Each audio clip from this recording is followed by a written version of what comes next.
Eh ben écoute frère, ouais, ça y est, un mois jour pour jour. J'ai pas fait le mois sans tabac, j'ai fait le mois sans bœuf et sans chambre. Rien du tout, walou. Walou pendant un mois complet, pas de manque. Tout est dans le mental. Donc ouais, je suis contente parce que j'ai fait mes comptes, frère. On va dire qu'il y a 6 mois de ça, j'étais à 8 à 10 paquets par mois. J'ai fait mes comptes depuis 3 mois, je suis en fait à un paquet par semaine. Donc ça fait 4 paquets au mois, donc j'ai réduit de moitié ma consommation de tabac. Eh, écoute, je veux pas arrêter de fumer moi. Donc je continue de fumer la clope, mais je diminue. Ça veut dire que il y a 10 clopes dans un paquet, je fais à peu près... Ouais, je fais moins de 5 clopes par jour. Bon, par contre, je suis à la cigarette électronique sans nicotine. Donc, ça remplace, ça complète. Puisque moi, c'est le geste, frère. Tu me dis, mais comment tu fais? Ben, parce que je n'ai pas de manque, en fait. J'ai pas de manque de nicotine. Il y en a qui sont accros à la nicotine. Il y en a d'autres qui sont accros au geste. Moi, je suis accro au geste. Donc, en fait, comment tu fais? Ben, tu tiens un stylo dans les mains, tu tiens quelque chose à la place d'une clope. Voilà. Alors, tu as un peu l'air con avec ton petit crayon à papier de tes petits. Mais au moins, déjà, c'est le crayon à papier de mes petits. Il y a même la trace des dents de ma fille. Donc, du coup, au moins, voilà. Ça rappelle les enfants, donc ça te motive un peu plus. Et en même temps, tu as quelque chose entre les doigts, donc tu vas plus chercher à prendre une clope. C'est affreux, hein, le geste aussi, hein, faut pas croire. Hein.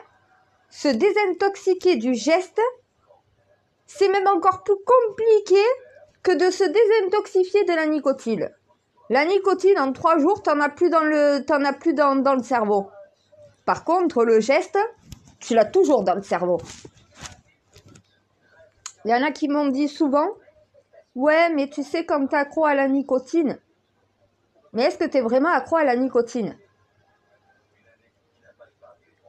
Est-ce que, quand tu fumes pas, t'as une montée d'angoisse ou une montée de stress? C'est la question, en fait. Quelqu'un qui a un manque de nicotine va faire des crises d'angoisse, il va angoisser. Quelqu'un qui a des crises de manque du geste va être angoissé. Va être, en fait, non, va pas être angoissé. Comment dire? Sur le cerveau, le geste, ça va te créer un stress. Voilà, c'est ça, ça va te créer un stress. Le manque du geste te crée un stress, donc tu vas être nerveux. Par contre, ceux qui sont en manque de nicotine vont être mal, ils vont être angoissés. Parce que tout simplement, le cerveau, sur le geste, c'est le mouvement qui te manque. Donc, vu que tu n'as pas ce mouvement-là, tu as une augmentation en fait des nerfs. Par contre, de l'autre côté, c'est une augmentation de tes angoisses, de tes phobies, de tes trucs comme ça peut te déclencher. Parce que tout simplement, le geste, ça va développer un stress chronique.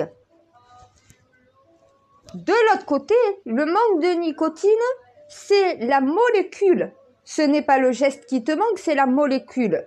La molécule manquant dans ton corps va te faire avoir des angoisses. Le geste que tu n'as plus, ou que tu ne... Exemple, il y en a qui prennent une clope et ils la posent, ils la laissent consumer dans le cendrier. Quand tu fais ça, c'est que tu as juste besoin du geste. Moi, combien de clopes j'ai bousillé, heureusement que maintenant elles s'éteignent. Tu as juste à les rallumer comme dérouler. Mais oui, à l'époque, combien de fois j'ai laissé cramer des clopes parce que c'est juste le geste. Je la prends, je l'ai 2-3 minutes dans les mains et hop, je la repose. Alors on va me dire, ouais, mais pourquoi tu l'allumes? Par systématique, par auto... C'est en fait une habitude que tu as pris. Le geste, c'est une habitude, c'est une mauvaise habitude à perdre. Par contre, c'est pour ça que moi, les patchs, frère, les patchs Nicorette, les gommes Nicorette, tout ce qui est les traitements anti-tabac, ça ne marche pas sur moi. Parce que ce n'est pas la nicotine, en fait, qui me donne un manque. C'est le manque du geste, c'est l'habitude. C'est la répétition habituelle de ce geste que quand je ne l'ai plus dans ma routine, ça me déstabilise, je me sens énervée. Donc voilà, parce que tout simplement, je n'ai pas ce geste-là. Il me faut prendre une clope, il me faut allumer ma clope pour avoir le geste du fumeur, quoi. Voilà. Alors, comment je fais? Ben, en m'occupant mes doigts, frère. Tu veux faire comment? Tu as le geste à perdre. Tu dois remplacer la cigarette par autre chose entre tes doigts. Voilà. Donc, au bout d'un moment, oui. Et après, tu me dis, ouais, mais la bœuf et le chambre, comment tu fais?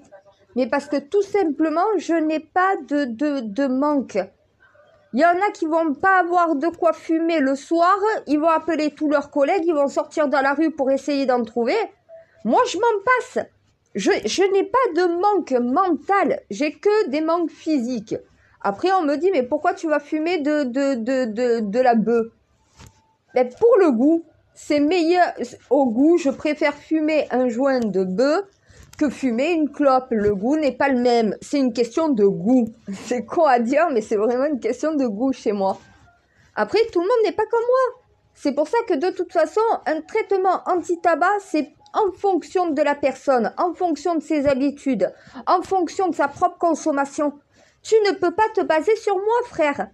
Si toi, c'est un manque dû à la nicotine, ce que je fais moi pour me débarrasser de mon manque du geste, donc le manque physique, ce n'est pas la même chose. Toi, tu vas avoir besoin d'avoir un complément de nicotine pour pouvoir te désintoxifier.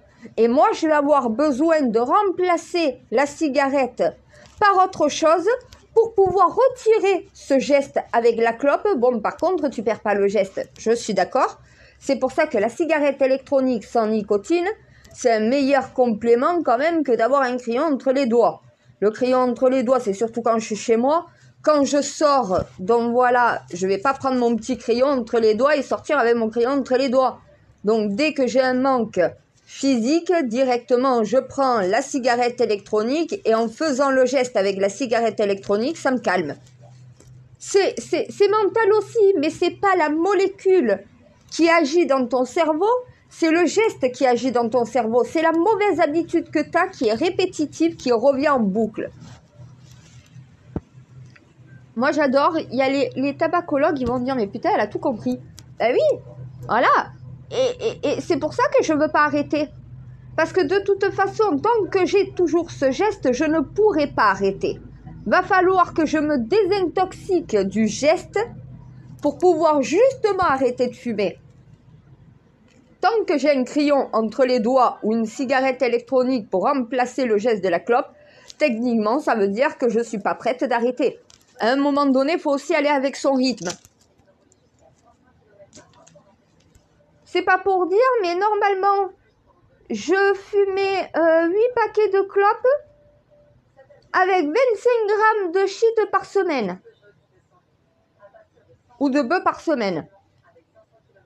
Je suis à 0 de bœuf, 0 de shit, 0 de chambre.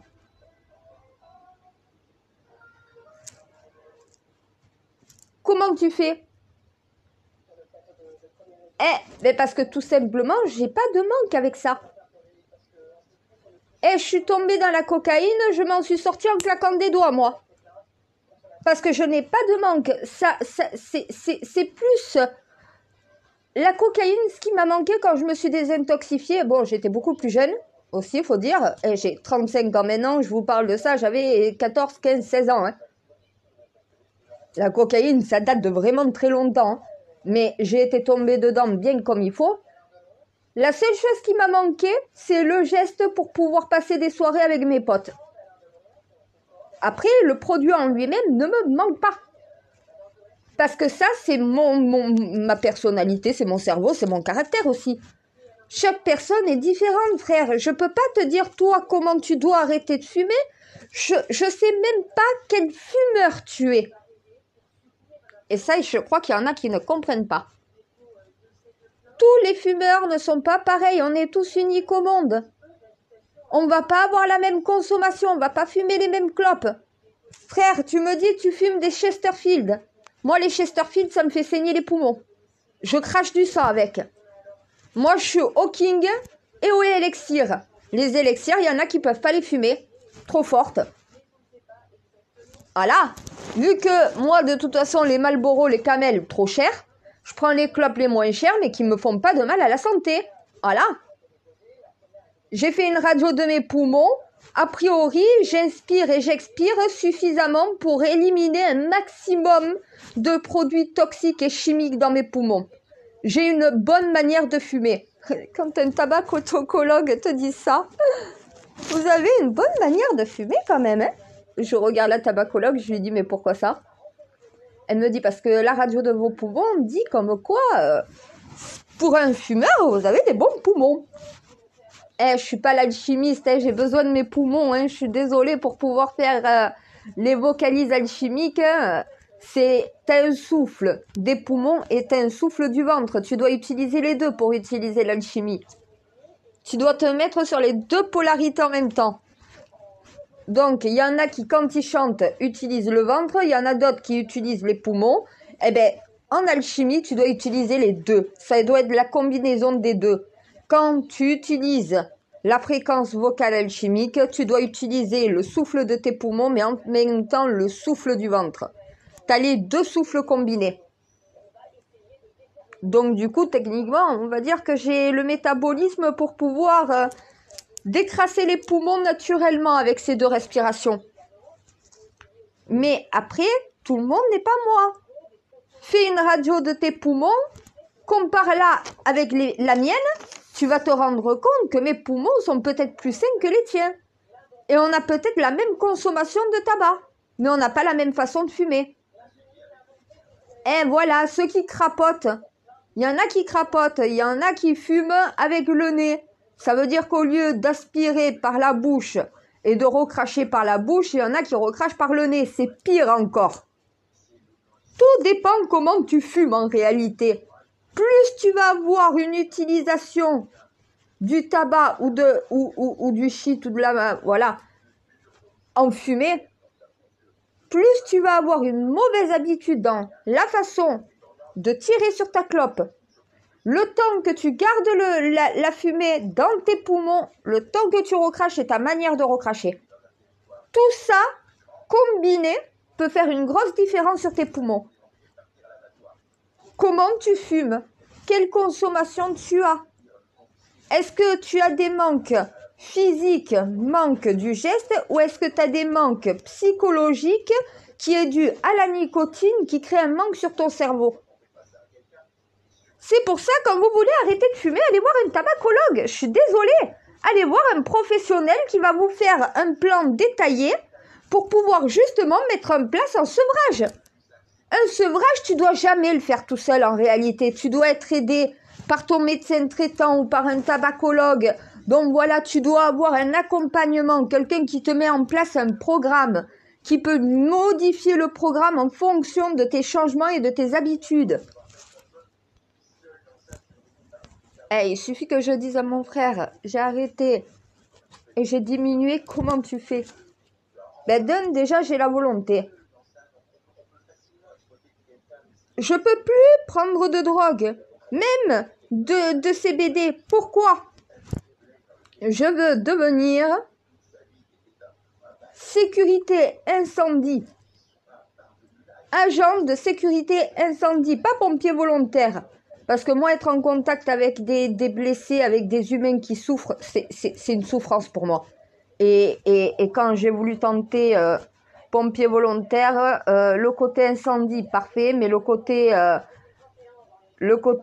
secours à la personne, je supporte pas de voir la souffrance des gens, je craque.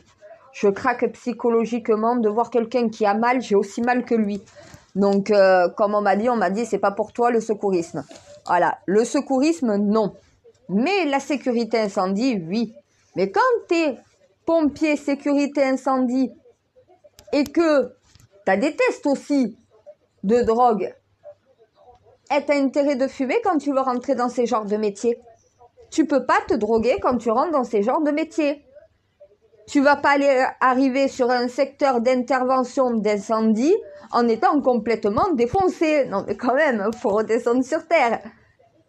tu as quand même un incendie à éteindre, tu dois avoir toutes les conditions de sécurité réunies dans ton esprit, tu dois être lucide, tu dois être connecté à tout ce qui se passe. Si tu fumes en allant éteindre un incendie, je sais pas ce que ça doit donner, mais honnêtement, tu dois pas être compétent dans ta mission. Donc voilà, moi j'ai un but. Il te faut un but. Jusqu'à présent, j'en avais pas de but. Voilà. Là, j'ai un but. Je sais que je peux pas me lancer dans cette formation tant que j'ai pas arrêté complètement ma consommation. Même de clopes. Je vais manquer de souffle sur les entraînements, je le sais. Je vais être plus lente que les autres parce que je suis fumeuse. Donc, tu te désintoxiques et après, tu peux rentrer dans ce genre de formation-là. Mais tant que tu n'as pas fait ce travail-là, tu peux pas passer à la formation de tes rêves. Voilà, moi j'ai trouvé mon métier. C'est pour ça que mes pompiers, arrêtez de me demander pour ce jeune pompier qui est mort, je peux pas traiter ce sujet-là. Je peux pas, c'est plus fort que moi. Un pompier mort, pour moi, c'est pire que pour un policier. Je suis désolée, les policiers. Mais voilà, j'ai été formée par les pompiers. Je voulais devenir pompier volontaire. Mais pompier volontaire, t'as les incendies et t'as le secourisme. Voilà, donc moi je vais choisir une branche spécialisée. Je veux devenir un expert en incendie.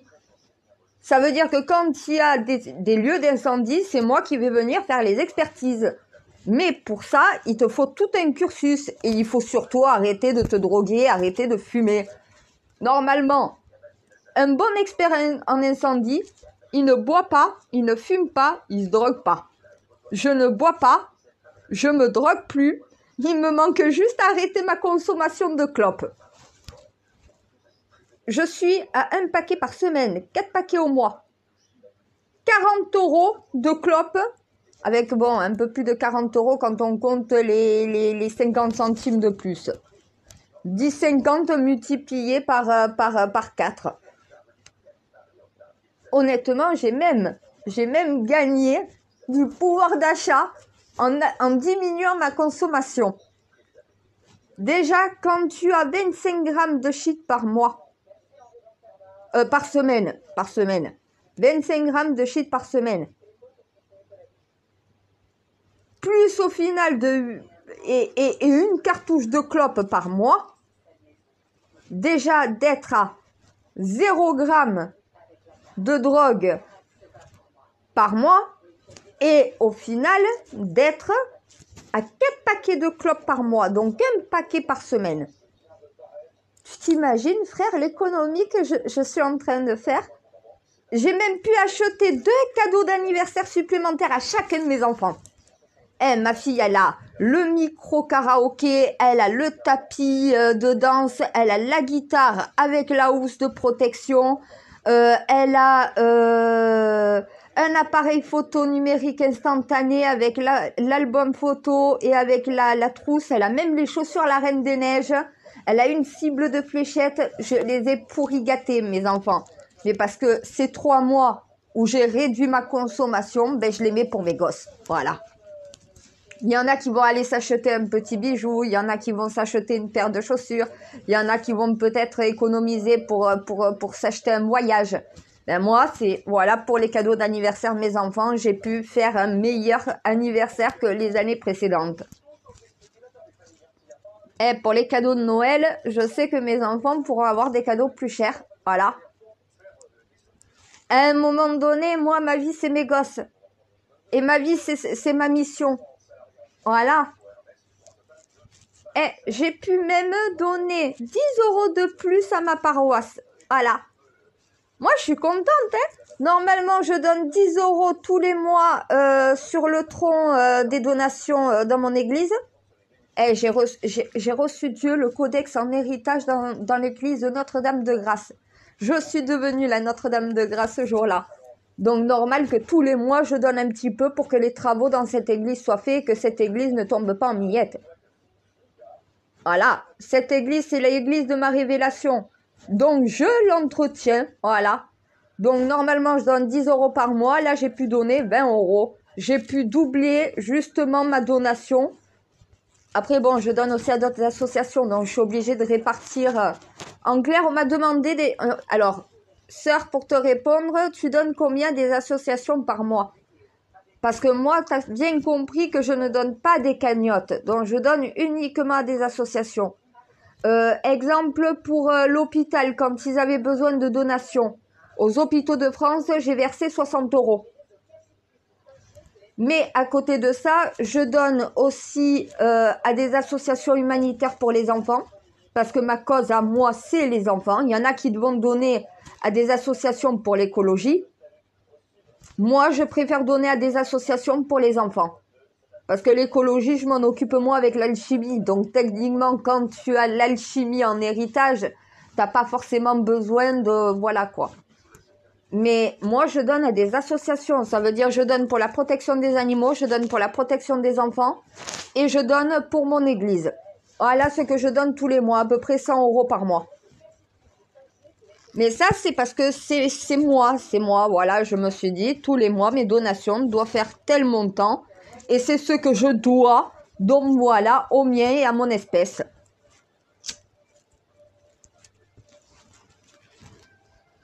Tu peux pas donner plus que ce que tu as. Tu vas pas non plus faire trop de donations que tu ne peux pas assumer et te retrouver après dans la merde. Donner connement, ça ne sert à rien. Mais regardez, tous les mois, je donne 10 €.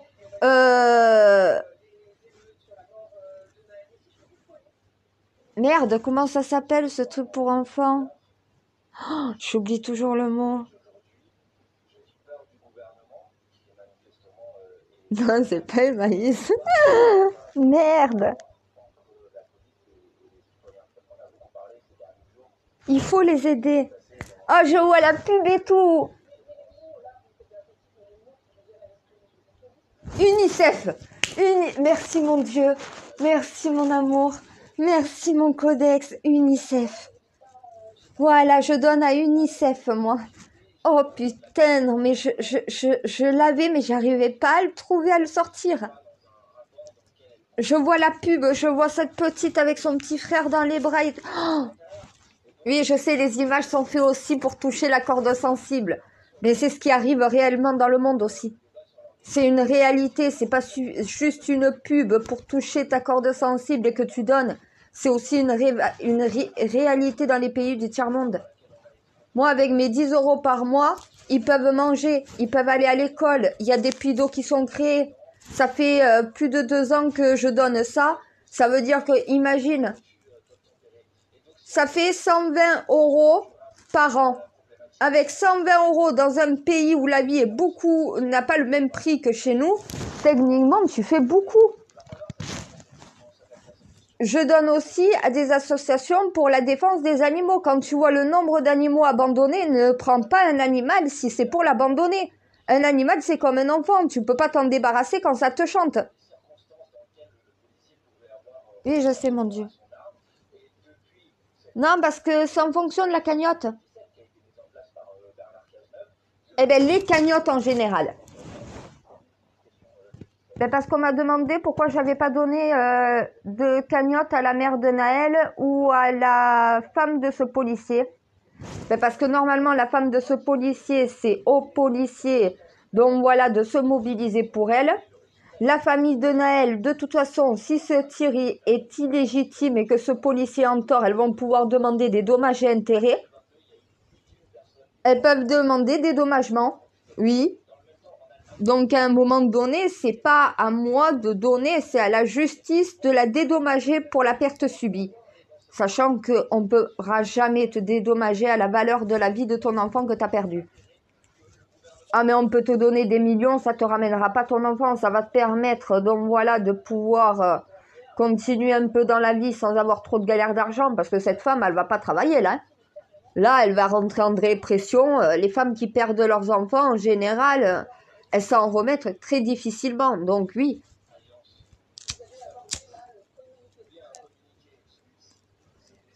Ben, on m'a demandé pourquoi je donne pas des cagnottes. Parce que des cagnottes, les cagnottes, c'est du soutien. Le soutien n'est pas forcément que financier. Moi, j'ai fait mon travail envers ces deux familles. Mon travail de messagère. Moi, mon don, je l'ai fait. C'est le don de ma personne pour arriver à mettre une situation égale pour que ce qui s'est passé soit réellement décrit. Du côté de Naël, j'ai pas eu peur de dire comme quoi Naël était quand même un délinquant, que c'était pas non plus un ange, qu'il a quand même fait plusieurs séjours dans un poste de police. Donc voilà, mais j'ai rappelé que ça ne méritait pas la mort et que si le policier n'était pas menacé de mort, il n'avait pas à faire feu. Et ça, c'est une réalité. On ne tue pas quelqu'un pour un refus d'obtempérer. On ne tue même pas un terroriste, juste pour pouvoir le condamner.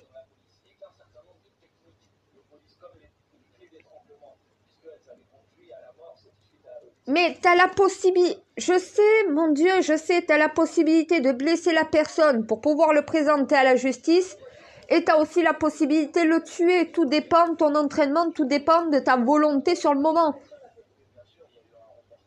Ben, un policier avec son arme sur un conducteur, chaque policier va avoir son libre arbitre, son propre jugement de la situation. Si tu tires et que tu n'es pas en situation de tirer, tu es en tort. Ça s'appelle la loi, ça s'appelle la justice, ça. Mais moi, si je sais que je vais devoir tirer sur quelqu'un, oui, on m'a posé la question, mais j'ai pas envie de foutre la honte à ce flic, en fait. Mon Dieu, je te jure. Ça va foutre la honte à la police. Je me sens mal, parce que vu l'entraînement qu'il a et le mien, honnêtement, ça fait peur. Je lui ai dit, moi je suis ton patron, je te retire ton arme. Il m'a regardé, il me dit, non, t'es pas sérieuse. Je lui ai dit, mais attends, regarde ta précision. Si tu dois tirer sur un conducteur qui fait un délit tu te retrouves en prison parce que tu le tues aussi. Aucune précision. Oh, mon Dieu, mon Dieu. Oh, je suis scandalisée. Non, mais on voit pourquoi mon maître d'armes m'a fait faire 200 heures. Écoute, il a mis une fois dans la cible. Je les ai toutes mises dans la cible. À un moment donné. Attends, il y a une croix. Sur une épaule. Je lui ai fait le plus simple. Une seule cible. Un seul endroit où tu dois tirer en plein milieu de la croix. Je lui ai fait une seule. Moi, mon maître d'armes m'a fait 3 points vitaux. Il m'en a fait 3. Et chacune de mes balles devait rentrer à l'intérieur d'une croix. Donc, tu es obligé de te déplacer ton arme pour pouvoir justement varier la position. Lui, je lui ai fait un tir franc, un tir direct. De tout son chargeur, il en a mis qu'une au centre. Tout le reste à côté.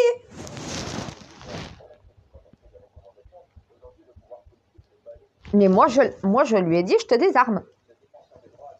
Je suis Darmanin, je suis Macron ou je suis le chef de la police, je te désarme. Je te laisse pas aller en service avec une arme dans les mains avec le peu de précision que tu as. T'es un danger public, je lui ai dit. Ah mais il était fou, mon Dieu, il faisait que de dire c'est pas possible, je suis en train de me faire mettre à l'amende par une femme.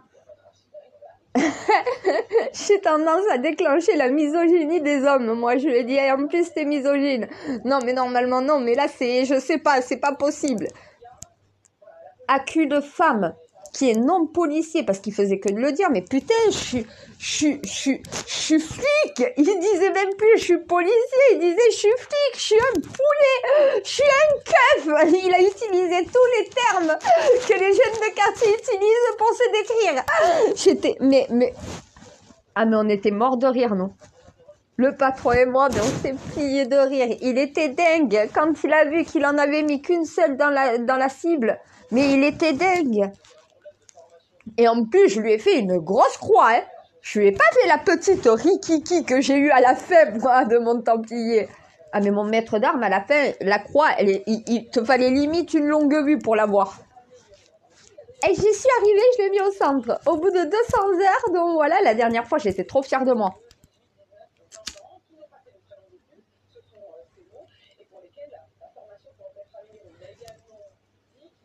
Eh ben, il m'a dit que je pouvais rentrer dans les forces armées de la police ou de la gendarmerie sans aucun problème.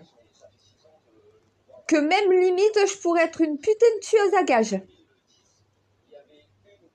Et qu'il valait pas mieux et qu'il valait mieux pas se trouver face à moi si j'ai une arme à la main.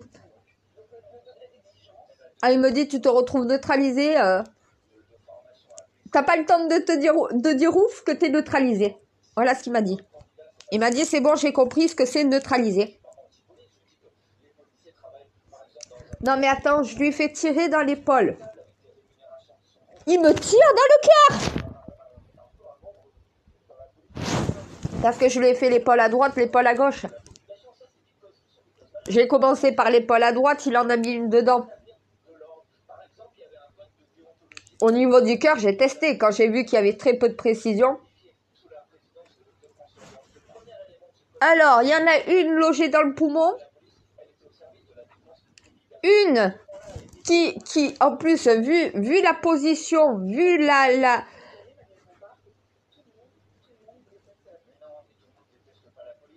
Alors, une balle dans le cou, au niveau de la carotide.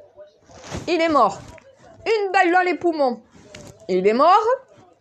Ah, là où il a pris le poumon est dégonflé, donc voilà. Et vu qu'il a tiré aussi de l'autre côté, il a percé un poumon, ben la personne n'a plus du tout de poumon, même pas un pour respirer.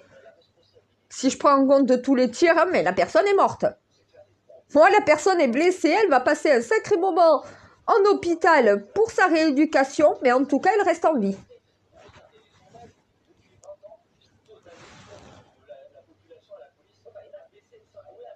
Il était rouge à la fin, rouge, rouge, je sais pas si c'était de honte, de colère, mais rouge. C'est marrant de voir quand même un homme qui est mat de peau devenir rouge. Moi, je suis blanche, je suis rouge, ça se voit de suite.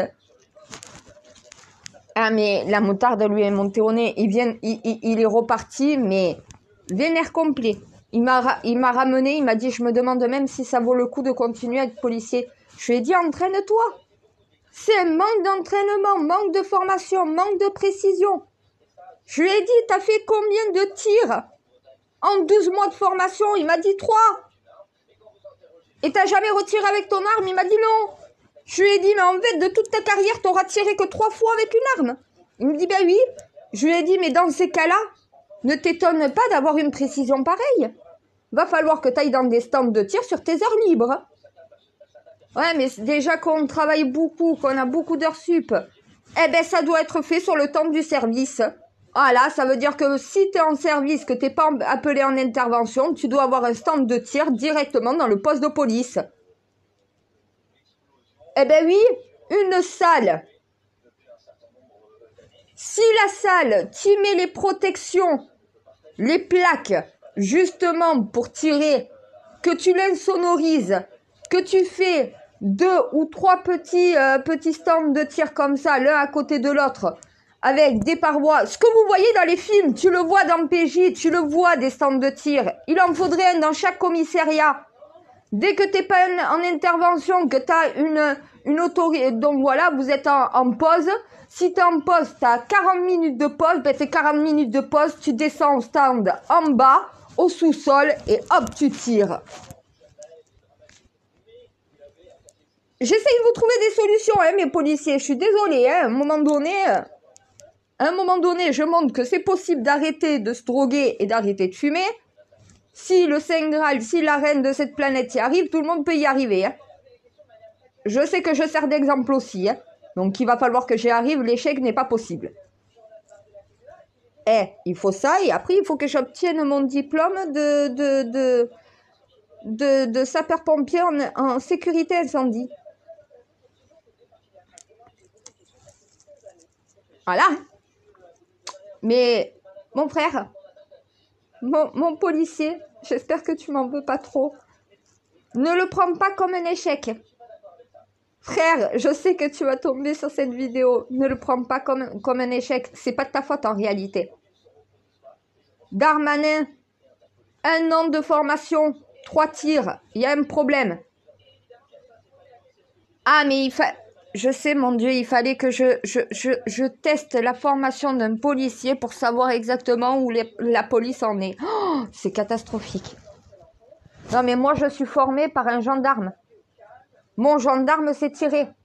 Mon frère du GIGN s'est tiré. Mon maître d'armes s'est tiré avec une arme. Et j'arrive, l'élève est en train de rattraper et de dépasser le maître. Donc techniquement, ça veut dire qu'il a un niveau, mais niveau. J'ai tout mis dans la cible. Aucune à côté, tout dans la croix. Il était fou, il me dit, mais comment tu fais pour mettre directement? Mais en plus, il a regardé les impacts. Il m'a dit, mais putain, c'est vraiment dans la croix. Limite, tu prends un mètre, c'est central. Vraiment au centre de la croix, pas légèrement à droite, pas légèrement à gauche. Oui, mais j'ai 200 heures, je lui ai dit. J'ai 200 heures. T'as combien d'heures de tir? J'ai fait que 3 stands. Donc, t'as vidé 3 fois dans ta vie un chargeur sur une cible. Ne t'étonne pas de ne pas savoir tirer avec ton arme. Tu sais pas tirer. Tu sais pas te servir d'une arme à feu. T'as pas la maîtrise de ton arme. Sur le premier tir, il m'en met une. Sur le deuxième, il m'en met une. Mais toutes les autres de son chargeur, il me les met à côté. Je lui ai dit, tant que toutes tes balles iront pas dans la cible, dans la croix, ça veut dire que tu n'as pas de précision. S'il y en a une qui part à côté, c'est que tu es mauvais.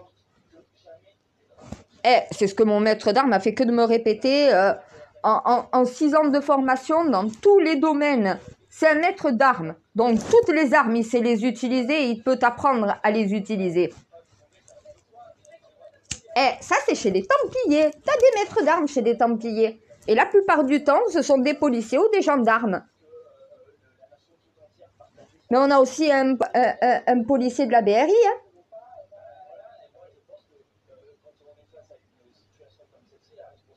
Et c'est pas du tout... voilà, c'est pas la même formation en réalité. Tu as l'impression qu'entre gendarmerie et police, ils n'ont pas du tout la même formation. Mais justement, il leur faut une formation militaire. Un militaire apprend à tirer avec une arme.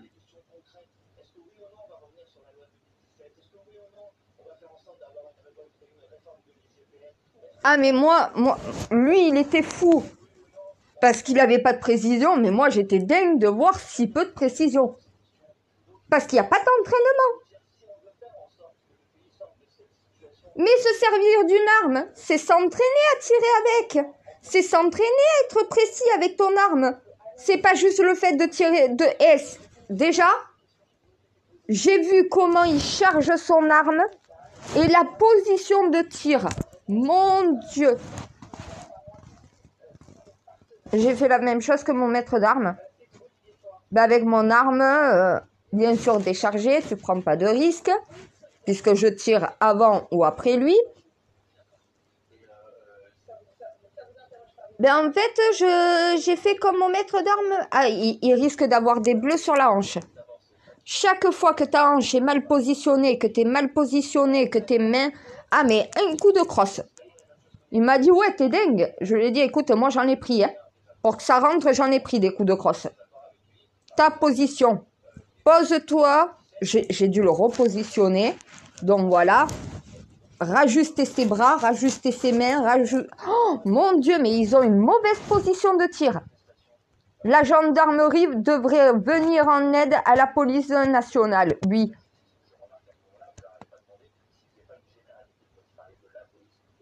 Ah mais il va falloir que le GIGN et que les groupes d'intervention forment un peu plus les policiers parce que franchement, il y a un problème. La position qui est pas bonne. Non, mais je lui ai dit, tu t'es cru dans un film? Je lui ai dit, il faut arrêter de regarder les séries de Netflix, toi. Hein. Il me dit, pourquoi tu dis ça? C'est quoi cette position? Comment t'es positionné? Mais là, t'es positionné pour commettre une erreur, hein, je lui ai dit. Il me dit, ah ouais? Il n'avait pas encore tiré. Il n'avait pas encore commencé à tirer. Hein. Déjà, la première chose que tu regardes, c'est la position. Eh bien, à chaque fois, il me fait cette mauvaise position. la position des jambes, la position du bassin, la position des épaules, la position des mains. Rien n'allait.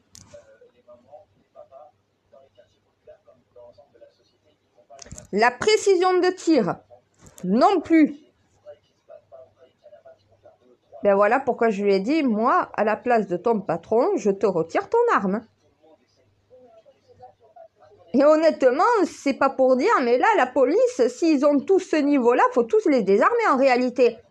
D'un côté, ça me fait chier de rejoindre Mélenchon de ce point de vue-là, mais c'est pas les désarmer parce que, voilà, je veux pas qu'ils soient armés. Non, c'est que tant que t'as pas plus de formation, que t'as pas plus de précision, tant que t'as pas quand même des heures au compteur, techniquement, tu sais pas te servir de ton arme. Il va falloir qu'ils s'entraînent, va falloir redoubler les séances de tir, hein. Sur les temps de travail et sur les temps libres, hein. Et 12 mois de formation, c'est pas possible. Après, tu peux leur faire 2 ans de formation avec 1 an à l'école et 1 an sur le terrain. Du coup, ils sont préparés sur le terrain. Donc, quand ils sont directement assermentés, qui ne sont plus en études, mais qui sont directement en service, ils ont eu 1 année de formation et de cadre d'apprentissage et après de cadre d'opération. Tu apprends plus rapidement sur le terrain qu'en restant derrière un bureau. La première année, les 12 mois, c'est en école et les 12 mois suivants, c'est sur le terrain. Au moins, ça permet à ces jeunes de savoir ce qui va leur arriver une fois qu'ils vont être mis en service. Ils sont pas parachutés comme ça. Tu passes de l'école où tout est calme dans des révoltes urbaines. À un moment donné, il faut comprendre que ces jeunes ne tiennent pas et se cassent. T'as un manque d'effectifs, c'est normal. Déjà, t'as pas suffisamment de salaire, t'as pas suffisamment de moyens pour faire ton travail, t'as trop d'administratifs. Donc voilà, l'école, c'est plutôt pas mal. Mais quand tu sors de l'école et que t'es mis dans le bain avec tous les requins, tu te fais bouffer si t'es pas préparé. Si t'alternes école et terrain, ça te permet au moins d'être beaucoup plus formé. S'il y a des émeutes, tu dois être appelé, pas pour être en première ligne, mais pour être dans l'aide, t'aides tes collègues en fonction de ton niveau.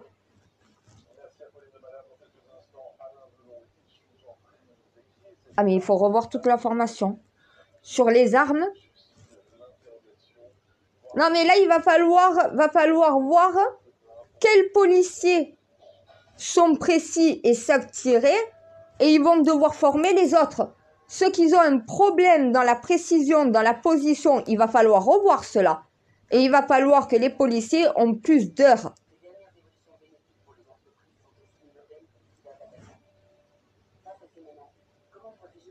Oui, ça c'est sur la cible droite. Je lui ai fait aussi la cible assise avec le mannequin. Eh ben, chaque fois, je lui dis, en un coup, tu dois neutraliser. Il a tiré 3 fois, il a posé son arme, il a dit j'arrête. Les 3 fois, il a tué la personne. Parce que si t'es pas précis et si tu cherches pas à toucher des points non vitaux, techniquement, tu tues.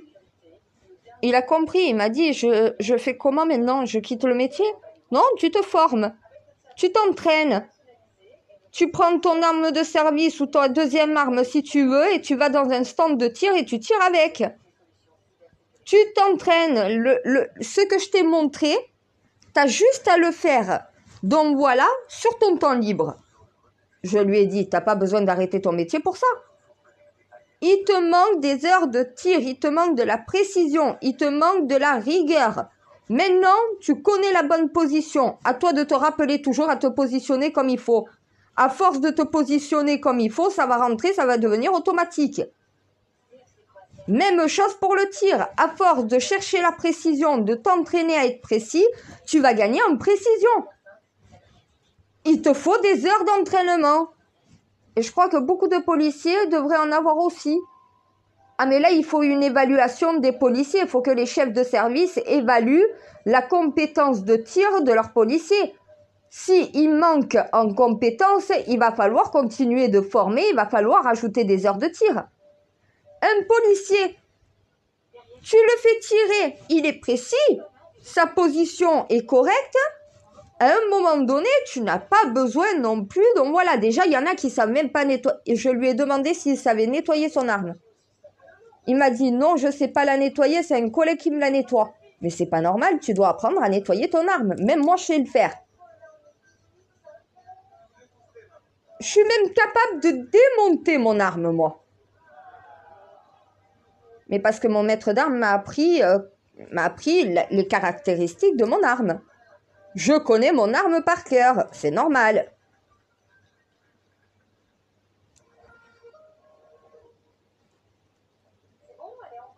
Ah mais je lui ai dit, faut que tu t'entraînes. Tant que tu n'as pas de précision, ne sors pas ton arme.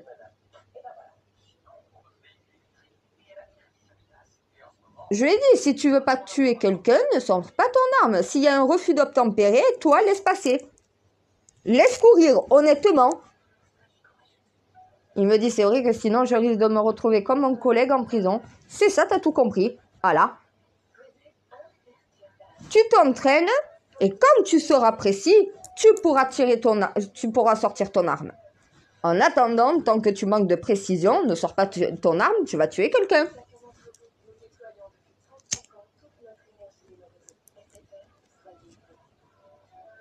Attends, je lui fais tirer dans l'épaule.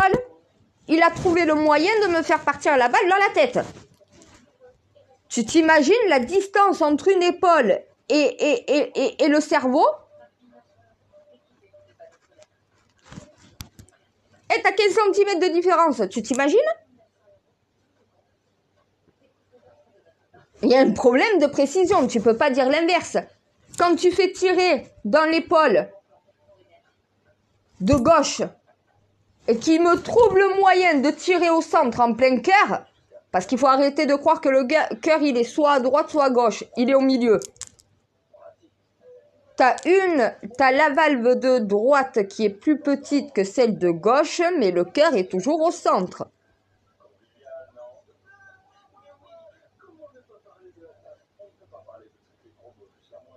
Encore une balle dans un poumon. Si c'est pris à temps, donc voilà, et si tu l'intubes de façon à ce qu'il puisse respirer, il ne mourra pas. Mais la tête et le cœur, je lui ai dit, tu l'as tué. Il me dit non. Mais si, tu l'as tué. Balle dans le cœur, balle dans la tête, là, il est mort. Laisse tomber, donc voilà, ne cherche même pas à faire une réanimation cardio-respiratoire. Lâche l'affaire, laisse-le comme ça, de toute façon, il est mort, il ne survivra pas à ses blessures. C'est pour ça qu'au final, il se dit, est-ce que je ne devrais pas quitter mon métier? Je lui ai dit non, il faut que tu t'entraînes. Je lui ai dit, est-ce que ton métier, c'est forcément avoir une arme et tirer sur quelqu'un? T'es aussi un enquêteur. Sur tes enquêtes. Il me dit, j'ai pas de problème. Enfin, je pense. Du coup, il doute. Je lui ai dit, quand tu as des enquêtes, tu as des bonnes notes de service, quoi. Il me dit, oui, en général, mon patron, il est content pour ça. T'as jamais eu besoin de faire l'usage de ton arme, je lui ai dit. Il m'a dit, non, pas pour le moment. Fais en sorte que pour le moment, ça soit le plus tard possible. Voilà, sur ça, t'as un problème, oui. Parce qu'il a fait ses entraînements lors de sa formation. Et depuis, il est resté que sur ça. Il n'a pas eu d'autres... Et c'est ça le problème.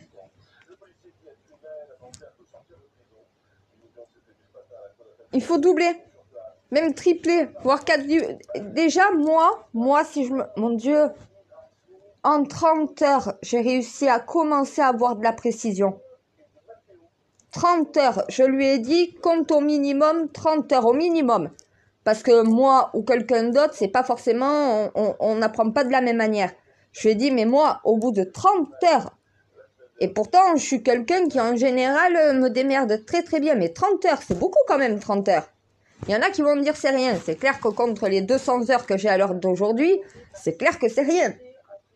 Ma précision au bout de 200 heures n'est pas la même au bout de 30 heures. C'est logique. Mais moi, ma précision, j'ai réussi à l'obtenir aux 30 heures, avec juste une balle d'erreur. Au bout de 30 heures, je les mettais toutes dans la cible à part une, sans forcément tuer la personne. Au bout de 30 heures. 3 tirs, tu t'imagines? Ça fait quoi? 3 heures? 3 heures dans une carrière?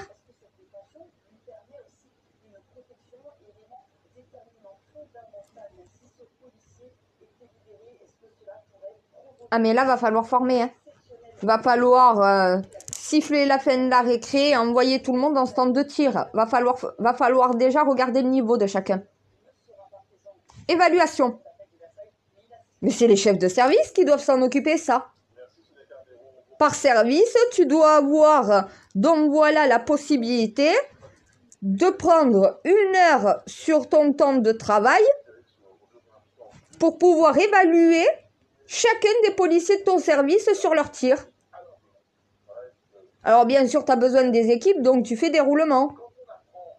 Quand il y a une équipe qui part en intervention, ben, l'autre se fait évaluer. Ah mais il faut regarder le niveau de chaque policier avec son arme. Le niveau est trop faible, va falloir des heures de formation pour pouvoir remonter le niveau et obtenir de la précision. Ceux qui n'en ont pas besoin, ils n'ont pas besoin d'heures supplémentaires. Non mais il y a des policiers qui m'ont dit, tu as totalement raison, moi je m'entraîne avec mon arme sur mes heures de libre. Il y en a qui sont chasseurs. Donc quand tu es chasseur, tu as quand même toutes les bases. Ben moi j'ai mon policier de la BAC. Qu'est-ce qu'il fait? Sur son temps libre, le week-end, donc voilà, il réserve son week-end à sa famille et au stand de tir. Il va tirer pendant 2 heures et le reste du temps, il passe avec sa famille. Le samedi. Tous les samedis, il va au stand de tir. Ou tous les samedis, il part à la chasse. Ah ben ça t'apprend la précision, hein, la chasse aussi. Hein. Tu vises un chevreuil. Si t'es pas précis, le chevreuil se barre, c'est une balle perdue. Hein. C'est une balle manquée. Hein. Eh ben oui, les chasseurs sont plus précis que les flics. Oh, mon Dieu, au secours. Non mais parce que je sais, j'ai mes chasseurs aussi au stand de tir. Ils me parlent de leur gibier. La dernière fois, il a chopé, il a réussi à prendre un sanglier. Mais il m'a montré la photo. Mon Dieu, c'est pas un sanglier, ça, je lui ai dit. Il me dit, si. Mais ça, je lui ai dit, mais c'est un gros cochon noir. Il me dit, non, ça, c'est un sanglier. Mon Dieu, le bestiau. Oh, je les voyais un peu plus petits, les sangliers, moi. Et c'est un mâle, hein. Mon Dieu, le mastodonte. Ouais, les sangliers. Ah, mais à croire que ils grossissent, tu sais, avec le climat.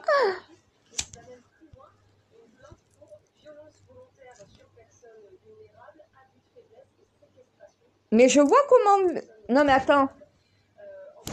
J'ai mon chasseur à côté qui tire. Il s'entraîne à la précision. Donc voilà, pour pouvoir quand même avoir ses bêtes. Je vois sa précision, il est précis. La précision hier de ce policier, mais à côté de ce chasseur, mais c'est le jour et la nuit. Hein. Même limite, pourquoi pas les chasseurs hyper qualifiés, hyper entraînés à former les policiers. On s'entraide, hein, normalement, entre tireurs.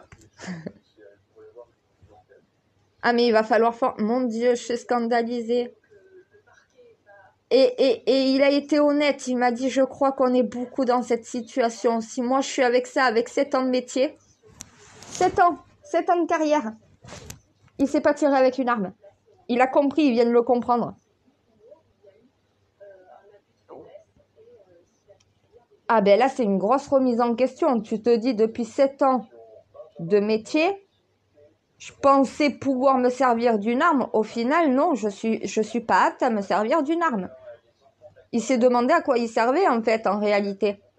Mais je lui ai dit, mais ça, c'est parce qu'on a baissé la formation pour pouvoir justement mettre des hommes plus rapidement sur le terrain. Mais on met des hommes plus rapidement sur le terrain parce que la formation est plus courte. C'était 8 mois. On l'a augmenté à 12 mois, mais 12 mois, c'est pas suffisant. C'est le métier de policier, t'es armé. Tu utilises des LBD, tu utilises des armes. C'est comme l'armée est surentraînée. Il faut un entraînement militaire quand tu tires. T'es un policier, t'as une arme. C'est comme un militaire. Les militaires sont entraînés et ils tirent à balles à blanc et à balles réelles. Ils sont entraînés, justement. Et quand ils y arrivent pas, ils en chient. Hein. Ah, moi, j'en ai chié. Hein. Pour avoir le niveau que j'ai, il m'a pas lâché. Hein.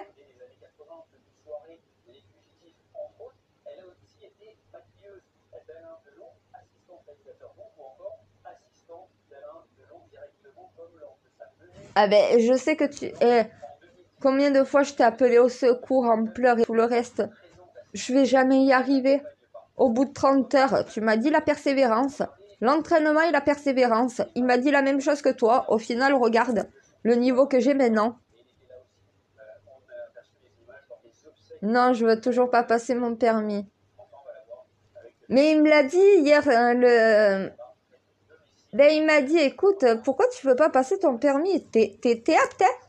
Oui, je sais, mais non, je me sens pas apte.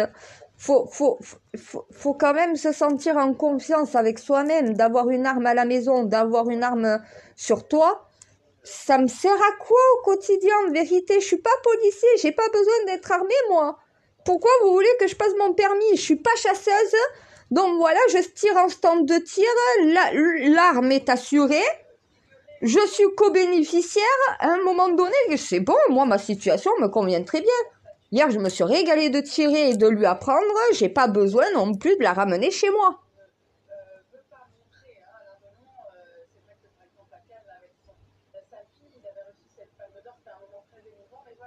Et le problème c'est ça, c'est que...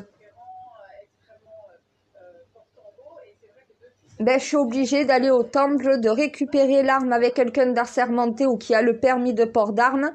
Donc voilà, la plupart du temps, c'est mon maître d'armes. Là, c'est un autre policier qui est venu, mais il est assermenté. Il a le permis de port d'armes, lui.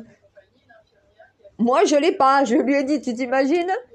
Je suis plus qualifiée que toi à tirer avec mon arme et j'ai pas le permis et toi, t'as le permis alors que t'es incompétent de tirer avec une arme.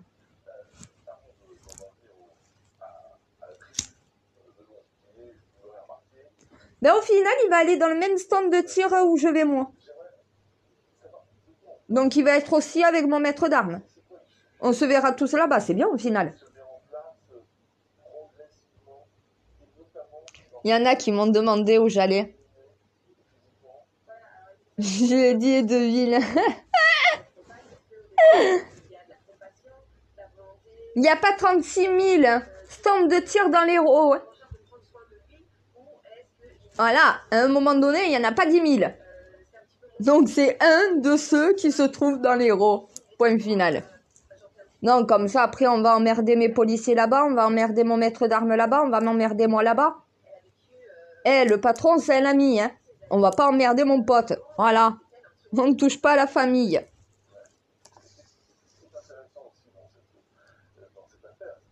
On est beaucoup de Templiers à aller là-bas. Je vais pas non plus dire où je vais. Ben lui, il travaille à Montpellier, ça lui fait pas très loin. Au final, il m'a dit, c'est entre chez moi et mon lieu de travail, entre chez moi et le stand de tir. C'est bien, c'est à peu près... je lui ai dit, ça fait une triangulation. Il m'a dit, ouais, c'est ça.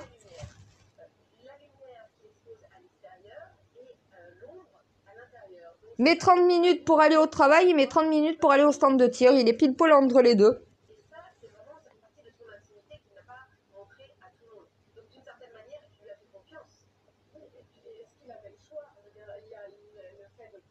Ah, il s'est inscrit, oui, oui.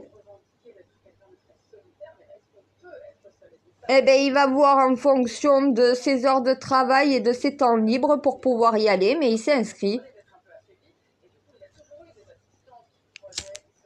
L'inscription, elle est plutôt facile. Il est policier assermenté en service.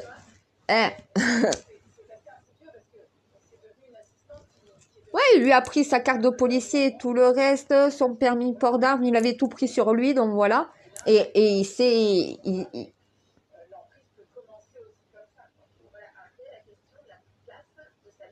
Ah, il a la carte d'adhésion, ça y est. Ben parce qu'il a compris qu'il allait avoir besoin d'entraînement.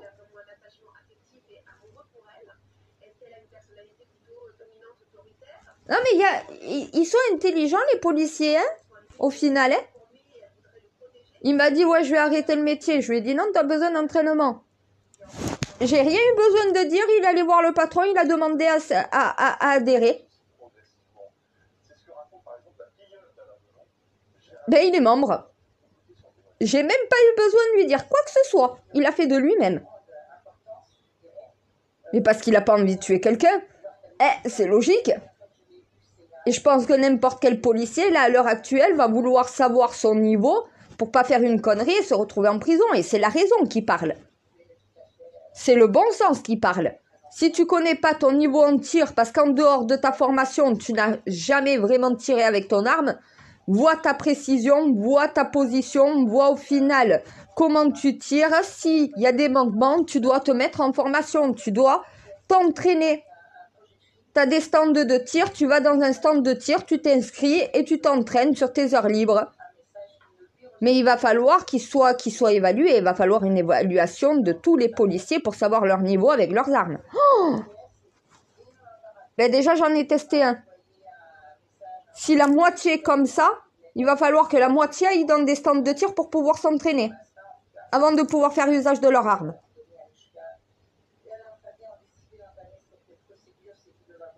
Et moi, je suis pas Jean-Luc Mélenchon, hein. Moi, je désarme pas la police. Je forme la police à utiliser son arme. Eh ben, écoute, il m'a dit, au moins maintenant, je vais pouvoir dire à mes collègues comment faut faire. Où sont les points vitaux, les points non vitaux, donc voilà. Aucun policier veut se retrouver en prison.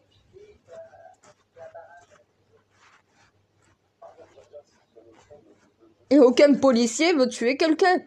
Sauf que même quand ils ont juste l'intention de neutraliser, s'ils ont cette précision-là, c'est normal qu'ils tuent en réalité. C'est ce que j'ai essayé de lui faire comprendre. On vous demande beaucoup dans votre fonction, vous faites beaucoup d'heures supplémentaires, mais vous n'avez pas suffisamment d'heures de tir, de formation. Donc au final, ça rend la fonction incompétente parce qu'il manque de formation. Il manque d'entraînement. Le GIGN est surentraîné. Le RAID est surentraîné. Le RAID et le GIGN savent tirer, eux. Ça, c'est leur entraînement à eux. Leur entraînement, c'est des tireurs d'élite. Des tireurs d'élite. Avec une arme, un fusil à longue portée, ils te font péter une tête. Parce qu'ils sont surentraînés, ils sont d'une précision hors pair. Voilà pourquoi on appelle les commandos d'intervention à l'aide quand les policiers ne peuvent pas. Un policier du RAID ou un gendarme du GIGN, sur les tirs avec leurs armes, ils seront surqualifiés. C'est à eux de devoir former justement le reste des gendarmes et de la police qu'ils n'ont pas un niveau de compétence de tir et de précision de tir. Et il va falloir regarder les points non vitaux. Le but, c'est pas de tuer. Le but, c'est de neutraliser et d'enfermer en prison. Un terroriste, tu lui mets pas une balle dans la tête. Tu lui mets autant de balles que tu veux dans les points non vitaux, comme ça il sera blessé mais pas tué. Et une fois qu'il est mis sur pied, c'est prison, perpétuité, incompressible, sans liberté conditionnelle et sans réduction de peine. Ça, c'est la juste peine pour un terroriste, c'est pas la mort. Donc un délit de fuite avec refus d'obtempérer à un contrôle de police, ça mérite encore moins la mort qu'un terroriste. Si tu sais viser juste avec précision, tu ne tues pas. Tu neutralises sans tuer. Il a compris quand il a vu comment moi je faisais, comment lui il fait. Déjà, quand ta position de tir n'est pas bonne,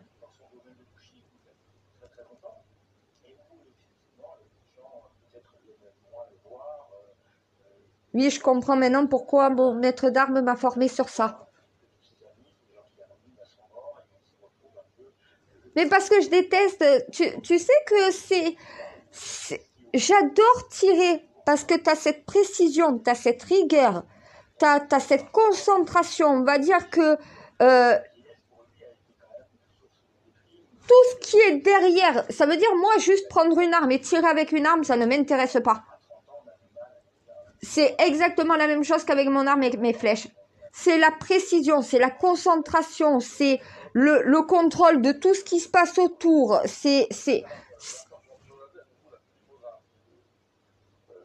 le côté pratique et technique, voilà, qui m'intéresse. Après, honnêtement, j'ai encore, aujourd'hui, j'ai les oreilles sourdes. Mais même avec le casque, le bruit, ça me démonte. Oui, je sais, j'ai l'oreille absolue. Oui, donc elle est beaucoup plus sensible. C'est pour ça que même avec le casque, ça me démonte les oreilles. J'ai les oreilles qui sifflent encore aujourd'hui, alors imagine. Mais chaque fois, vu que j'ai une oreille un peu plus sensible, chaque fois le tir, même si t'as le casque, j'ai comme un bourdonnement, quoi. Ouais, ça passe chaque fois au bout de 2-3 jours. Une fois que mon oreille s'est remis, on va dire, de la détonation. Mais il n'y en a pas qu'une. C'est pas juste tu tires une fois. Hier on a tiré, ça fait bam bam bam bam bam bam bam bam bam, mes oreilles, c'est bon, j'en peux plus aujourd'hui. Et l'odeur, je déteste l'odeur d'une arme à feu, ça pue. Mais après, le côté précision, le côté technique et pratique, c'est vrai que c'est pas pareil. C'est ça qui m'intéresse. Donc, je fais abstraction du bruit, je fais abstraction de l'odeur et je me concentre uniquement sur la mission, précision.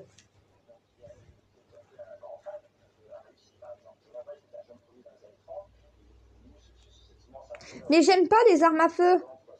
Regarde, j'ai mon arc et j'ai mes flèches chez moi. J'ai mon épée chez moi. J'ai mon couteau, j'ai mon taser. J'ai pas mon arme à feu. J'en veux pas chez moi.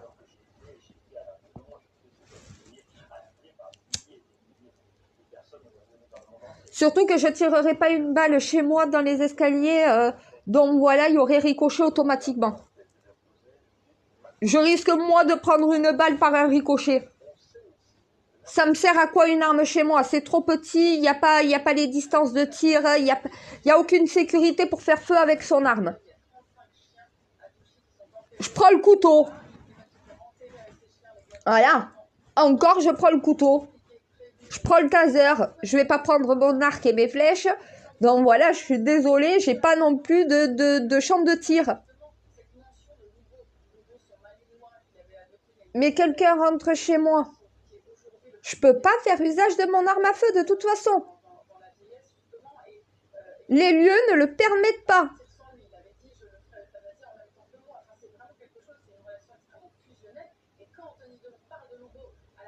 Ah ben je serai pas positionnée comme il faut et ma précision est modifiée justement par ma cage d'escalier.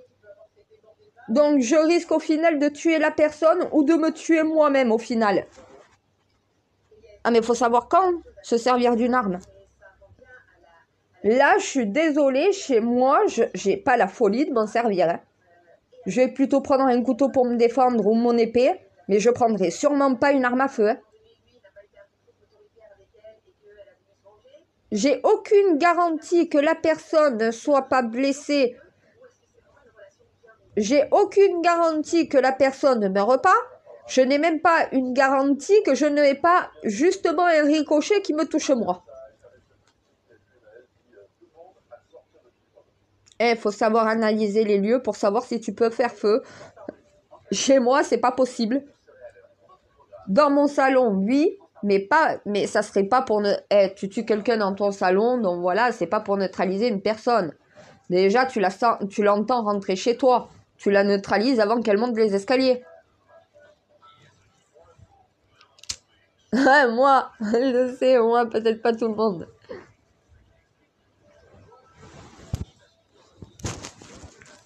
Eh ben, au final, oui, ben, le compte rendu, la police manque de formation de tir. Va falloir évaluer justement les compétences de tir des policiers de la police nationale. Et il va falloir justement le faire aussi avec la police municipale.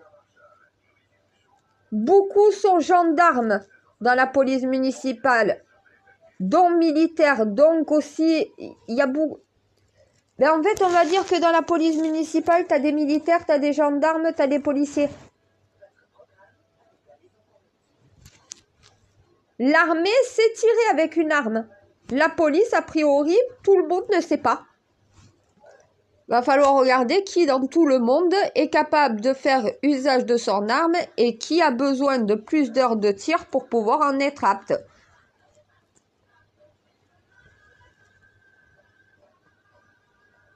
Ben, le jugement est juste, hein. Je regarde pas le reste de la fonction, moi c'est juste sur l'usage de l'arme. Est-ce que tu es apte à faire usage de ton arme ou pas? Est-ce que tu es précis dans tes tirs? Est-ce que ta position est appropriée au tir?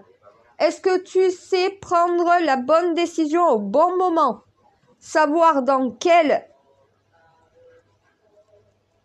Écoute, je lui ai montré, moi, je me suis déplacée. La précision reste la même. Je l'ai fait en courant, en me déplaçant en courant pour lui montrer la précision. Il est resté sur le cul, la bouche ouverte. Réellement la bouche ouverte, oui. Ah, mais la bouche ouverte en train de me regarder complètement halluciné. C'est la formation de mon maître d'armes. Je lui ai dit, voilà quand t'es formé. Il m'a dit, mais on n'a pas cette formation-là. Je lui ai dit, eh ben, il faudrait peut-être. Voilà. Donc, j'espère que le message va être entendu à bon entendeur. N'est-ce pas, Darmanin? N'est-ce pas, Nunez? Va falloir tester les compétences de tir de vos policiers. Savoir s'ils sont aptes à faire usage de leurs armes ou s'il leur faut un peu plus de tir et de formation pour pouvoir en être apte. Tant qu'un policier n'est pas apte de tirer avec son arme parce que sa position n'est pas bonne ou parce que il... Eh ben oui, à un moment donné, moi je vous dis, hein, je ne peux pas tirer dans ma cage d'escalier. Il faut connaître quand même, il faut quand même analyser si tu peux tirer ou pas. Si un policier tire alors que l'analyse normalement dirait tu ne dois pas tirer, c'est qu'il n'est pas apte à se servir d'une arme aussi. Donc oui, il va falloir revoir cela. Si vous voulez pas avoir encore des problèmes dans les années à venir, il va falloir revoir la formation sur les armes de la police. Pas non, désarmer la police. La laisser armer, mais la former avec les armes. Voilà. Oui, je sais, mon Dieu. Ah, si, je t'aime. Ouais, je suis fière de moi. Ben, je me dis, en expert en incendie, si j'ai la même rigueur, honnêtement, je risque de bien me démerder. Je risque d'être même la meilleure experte en incendie de toute la France entière. Et même peut-être dans le monde entier, va savoir. Eh, je suis la fille du feu, hein. Je suis née d'une flamme alchimique, hein. Voilà.